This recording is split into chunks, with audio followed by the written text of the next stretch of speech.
দেখতে দেখতে রমজান মাস শুরু। রাত পোহালেই সেহরি খেতে হবে।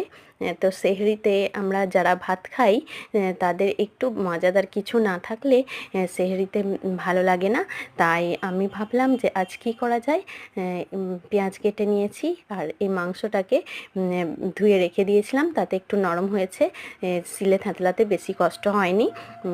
তারপরে পেঁয়াজের উপরে পেঁয়াজটা তেলে দিয়েই তারপরে মাংসটা দিয়ে তারপরে কিছুক্ষণ নেড়ে নিতে হবে।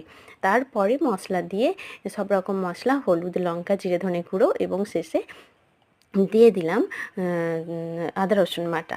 তারপরে এটাকে বেশ কিছুক্ষণ কষিয়ে নিয়ে আদা রসুন বাটা এই যে দিয়ে দিলাম, তারপরে বেশ কিছুক্ষণ কষিয়ে নিয়ে পানি দিয়ে কিছুক্ষণ ঢাকা দিয়ে রাখতে হবে এবং ঢাকা খুলে খুলে দুবার তিনবার করে নেড়ে দিয়ে শেষে একদম শুকনো শুকনো হয়ে এলে ভাতের সঙ্গে ভীষণ ভালো লাগে এটা খেতে।